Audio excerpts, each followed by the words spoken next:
Bonjour mesdames et messieurs, merci de suivre ce flash d'information. Dans l'actualité de ce 23 juin, c'est la journée internationale de la veuve, une commémoration introduite par les Nations Unies en 2010 pour lutter contre la pauvreté et les injustices auxquelles sont confrontés les veuves et leurs enfants dans de nombreux pays.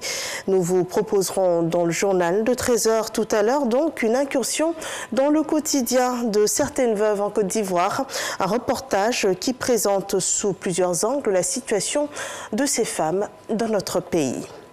La commune de Songon, 1500 femmes, tout statut social confondu, ont reçu des dons devant aider à leur autonomisation, des pagnes, des machines à coudre, des machines à broyer, enfin du matériel permettant de débuter une activité rémunératrice, une action sociale engagée par le ministre-gouverneur du district d'Abidjan, Robert Begré-Mambé. Coopération commerciale transfrontalière. Le Burkina Faso, le Niger et la Côte d'Ivoire s'accordent pour l'interconnexion des systèmes d'information douanière.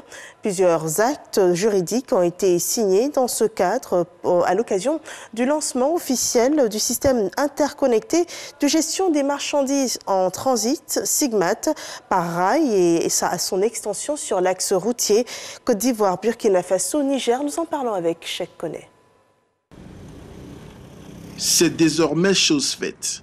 2 ans après le lancement réussi du système interconnecté de gestion des marchandises en transit SIGMAT par la route, le Niger, le Burkina Faso et la Côte d'Ivoire viennent d'être interconnectés par le SIGMAT par voie ferrée. Cette solution baptisée SIGMAT concernait jusqu'à ce jour uniquement le transit routier. Les administrations douanières de la Côte d'Ivoire et du Burkina Faso, percevant les faiblesses d'une absence d'interconnexion sur le transit des marchandises par chemin de fer, ont convenu, au risque de voir leurs efforts vains, d'étendre cette solution à la voie ferrée. La signature de la circulaire conjointe du protocole d'accord d'extension du SIGMAT par les directeurs généraux des douanes des 3 pays est un moment historique dans la sécurisation de leurs opérations de transit.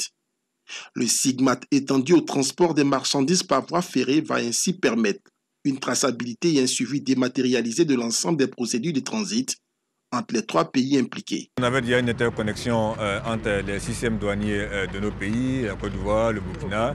Maintenant, nous basculons également à l'interconnexion pour assurer, on va dire, un meilleur suivi des transports ferroviaires entre nos différents pays, Côte d'Ivoire, Burkina et Niger. Et donc ça va nous permettre d'assurer la sincérité des informations qui sont produites et assurer un meilleur suivi du transit douanier dans nos pays pour éviter des déversements frauduleux sur nos territoires qui, à la fin de la journée, sont nuisibles à la compétitivité de notre économie.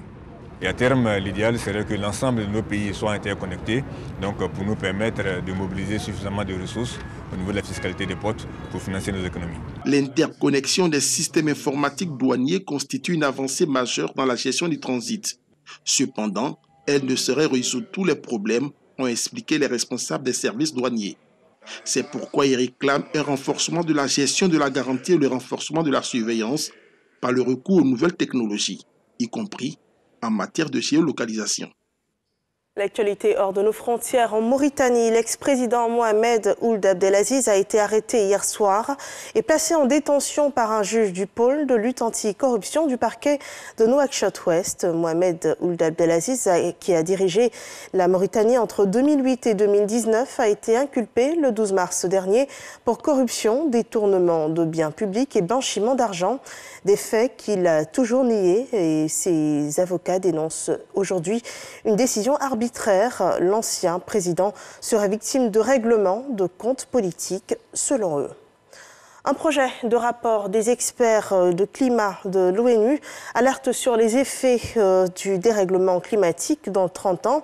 Le projet de rapport rédigé par des centaines de scientifiques oscille entre un ton apocalyptique et l'espoir offert aux hommes de changer leur destin par des mesures immédiates et drastiques, avec les pénuries d'eau, exodes, les malnutritions observées et l'extinction d'espèces déjà observées. Les scientifiques estiment que la vie sur Terre peut se remettre d'un changement climatique majeur en évoluant vers de nouvelles espèces et en créant de nouveaux écosystèmes.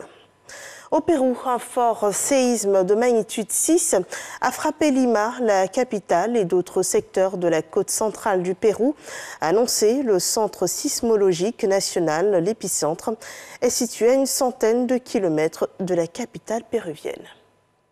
Voilà qui met fin à ce flash d'information. Merci de nous avoir suivis et rendez-vous à 13h pour le journal de la mi-journée.